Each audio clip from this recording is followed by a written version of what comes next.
Operation Sindoor 2.0 എപ്പോഴുണ്ടാകുമെന്നുള്ള ചോദ്യമാണ് എങ്ങ് മലയടിക്കുന്നത്. എന്തായാലും പാകിസ്ഥാന്റെ തിങ്ക് ടാങ്കുകളും പാകിസ്ഥാന്റെ മറ്റ് രാഷ്ട്രീയ പ്രമുഖരും എല്ലാം തന്നെ ഇന്ത്യക്കെതിരെ പാകിസ്ഥാൻ നിന്ന് കഴിഞ്ഞാൽ പാകിസ്ഥാന്റെ അന്ത്യമായിരിക്കുമെന്ന് പാകിസ്ഥാന് മുന്നറിയിപ്പ് നൽകുന്നുണ്ട്. പക്ഷേ ഇതൊന്നും പാകിസ്ഥാന്റെ മന്ത്രിമാരുടെ തലയിൽ കയറുന്നില്ല.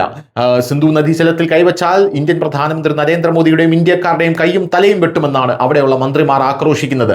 പോരാത്തതിന് സിന്ധു നദീജലം തന്നില്ലെങ്കിൽ യുദ്ധമല്ലാതെ വേറൊരു വഴിയില്ല എന്ന് ഖ്വാജ ആസിഫ് അടക്കമുള്ള പ്രതിരോധ മന്ത്രിമാരും അവിടെ കിടന്ന് വലിയ രീതിയിൽ ആക്രോശിക്കുന്നുണ്ട്. ഈ ഒരു സാഹചര്യത്തിൽ ഇന്ത്യയുമായുള്ള അടി പാകിസ്ഥാന് അത്ര ഭൂഷണമായിരിക്കില്ല എന്ന് തിങ്ക് ടാങ്കുകളടക്കം മുന്നറിയിപ്പ് നൽകുമ്പോൾ ഇന്ത്യയുടെ കയ്യിൽ ബ്രഹ്മോസ് ഉണ്ട്. പോരാത്തതിന് ഇന്ത്യയുടെ കയ്യിലുള്ള ആയുധങ്ങൾ എന്തൊക്കെയാണെന്ന് നമുക്ക് അറിയുക പോലുമില്ല.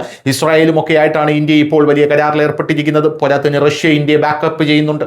ഈ ഒരു സാഹചര്യത്തിലെല്ലാം പാകിസ്ഥാൻ എങ്ങനെ പിടിച്ചു നിൽക്കുമെന്നുള്ള ആശങ്കകൾക്കിടയിൽ ഒടുവിൽ അവരിത ഒരു വലിയ നീക്കം നടത്തിയിരിക്കുന്നു. യുക്രൈൻ മോഡൽ അറ്റാക്ക് ഇന്ത്യയിൽ നടത്താം ഓപ്പറേഷൻ സിന്ദൂർ 2.0 വരികയാണെങ്കിൽ എന്നുള്ള നിഗമനത്തിലാണ് പാകിസ്ഥാൻ എത്തിയിരിക്കുന്നത്. കാരണം റഷ്യയെ വിറപ്പിച്ച ഒരു മോഡലാണ് യുക്രൈൻ മോഡൽ. അതായത് യുക്രൈന്റെ ഡ്രോൺ ആക്രമണം റഷ്യക്ക് തടുക്കാൻ പറ്റിയില്ല. S-400 അതിൽ പരാജയമായിരുന്നു എന്ന് പാശ്ചാത്യ മാധ്യമങ്ങളൊക്കെ എഴുതുമ്പോൾ അതേ ആക്രമണം ഇന്ത്യയിൽ കൊണ്ടുവരാമെന്നാണ് പാകിസ്ഥാൻ കണക്ക് കൂട്ടുന്നത്.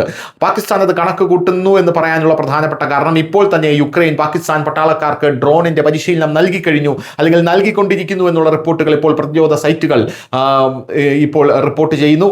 അതായത് യുക്രൈൻ പട്ടാളക്കാർ നേരിട്ടാണ് പാകിസ്ഥാൻ ഈ ഡ്രോണിന്റെ പരിശീലനങ്ങൾ, ഡ്രോൺ വാർഫെയറിന്റെ പരിശീലനങ്ങൾ നൽകിയിരിക്കുന്നത് എന്നുള്ള റിപ്പോർട്ടുകളാണ് പുറത്തു വരുന്നത്. ഇത് വലിയ രീതിയിൽ പാശ്ചാത്യ മാധ്യമങ്ങൾ ചർച്ച ചെയ്യുന്നു എന്നുള്ളതാണ് മറ്റൊരു പ്രധാനപ്പെട്ട കാര്യം. എന്തായാലും ഇന്ത്യ ഈ കാര്യത്തിൽ കുലുങ്ങില്ല എന്നുള്ളതാണ് മറ്റൊരു പ്രധാനപ്പെട്ട കാര്യം.